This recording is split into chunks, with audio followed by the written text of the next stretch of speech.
Hello students, hope you all are fine. Today we are going to start our new chapter, integers.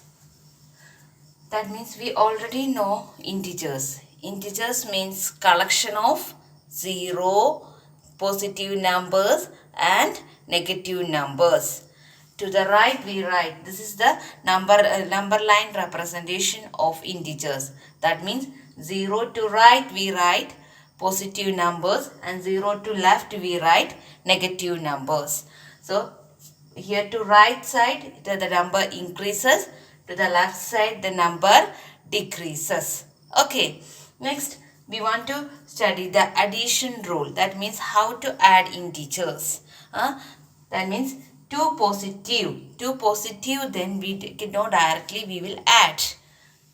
That is 3 plus 2.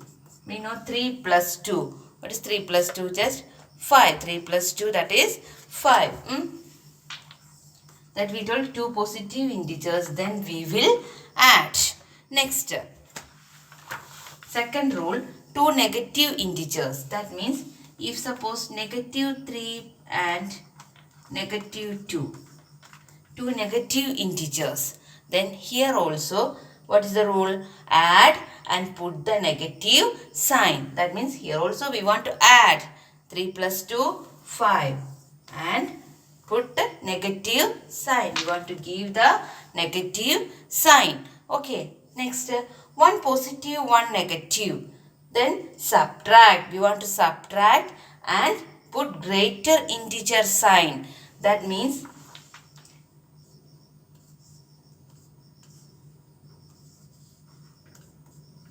here see negative 7 plus 2.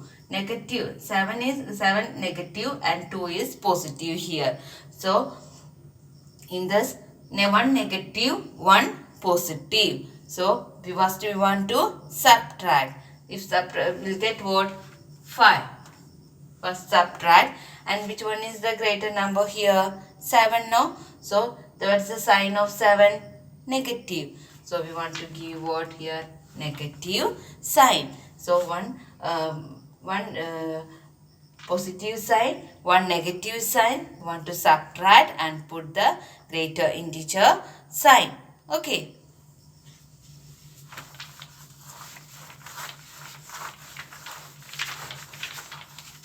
Next we want to know how to subtract.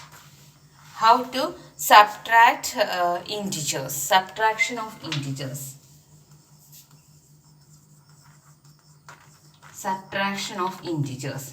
For that we want to know what is the additive inverse. That means additive inverse of 3 is negative 3. Okay, that means if we add this to 3 plus negative 3, the sum will be what? 0, isn't it? So 3 and negative 3, they are additive inverse to each other. Okay, so for to subtract we want to add the additive inverse. That means we can consider another example. Okay, if suppose negative 10 minus 3, negative 10 minus 3. Here we want to subtract, isn't it? So first we want to, first integer, the rule is the first integer have no change. That is negative 10 we want to write as usual, negative 10 itself. Then this negative, negative change to positive, negative change to positive, and we want to take the additive inverse of 3. Okay, we want to take additive inverse of 3. What is the additive inverse of 3? It is negative 3. Additive inverse of 3 is negative 3. Now we know if two negative integers to add, we directly want to add and give the negative sign. That is negative 13. Okay. So for subtraction we want to take the additive inverse. This first integer have no change.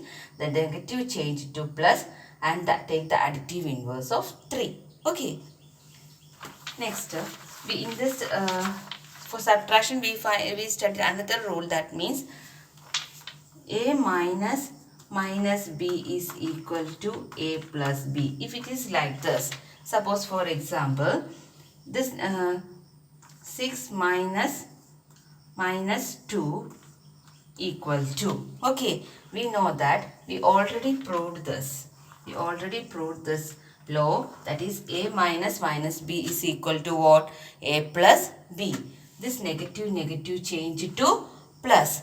So here 6 negative negative 2 we can write as what? 6 plus 2. Okay, that negative negative change to positive. So that means 6 plus 2 is 6. 8. Okay. Okay, students. So these are the rule for subtraction. The negative negative change to plus. Other case we want to take additive inverse, isn't it?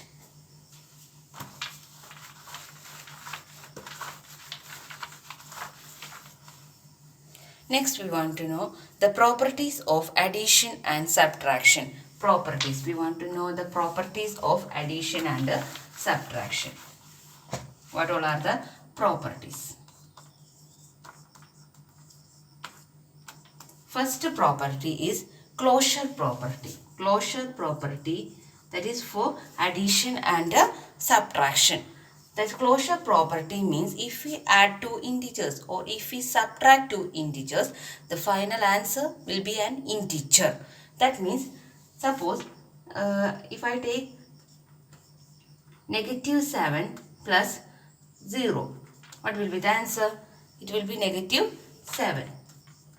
Then if negative 3 minus negative 2, if I subtract two integers, then also it will answer is negative 3 plus 2. Negative negative change it to plus. The answer will be negative 1. Here also what? An integer itself. Negative 1 also integer. Negative 7 also integer. That means if we add two integers, we will get an integer itself. Okay, that is closure property. If we subtract two integers, again we get answer as what? Integer. So that is closure property. Okay, so closure property is satisfied for subtraction and addition. Okay, that's the first property. Now, second property, commutative property. Commutative property. In this, A plus B equal to B plus A. This is our property. A plus B and B are two integers. We want to prove A plus B equal to B plus A. Suppose if we take negative 3 plus 2, two integers. A, instead of A it is negative 3, instead of B it is 2. So if we check, 2, want to check 2 plus, just reverse it, 2 plus negative 3. If it is like this, we can check the answer will be correct or not. That means negative 3 plus 2, it is negative 1, equal to here also what? Negative 1. That means both sides they are equal answers. That means the commutative property is true for addition. Now we want to prove commutative property is true for subtraction. If again we take two integers. Suppose we want to prove that A minus B is equal to B minus A. If I take A is equal to negative 3 and B is equal to 2, we can check. Instead of A, I can write here negative 3, then negative 2. B equal to what? 2, which is equal to, here B is equal to 2 minus negative 3. Okay, instead of A, we want to write here negative 3. Now we can check negative 3 minus negative 2, it is negative 5, equal to 2 plus 3. What is 2 plus 3? 5. So the answer is not equal. That means commutative property is not satisfied for subtraction. Okay. Next our property is associative property. That means associative property. Associative property is A plus B plus C is equal to A plus B plus C. That means here if we prove commutative is true for addition but not true for what? Subtraction. So similarly here the associative property means here B plus C we club together, then we add A. Here A plus B we club together and we add C. Here also associative property for addition it will be satisfied, but for subtraction it won't satisfied. Okay. Next property is additive identity. Additive identity. For additive identity means it is if we add an integer with 0, we will get same integer itself, no? Isn't it? So if suppose 11 plus 0, we will get what? Same integer, same answer itself. So we can tell that this 0 is the additive identity. 0 is the additive identity. That means if we add 0 with 0, if we add any integer with 0, we will get what? The same answer itself. So these are the properties of what? Addition and subtraction of integers. Okay students, that means first one closure property, second one commutative property, third one associative property, and the fourth one additive identity. Okay students, thank you.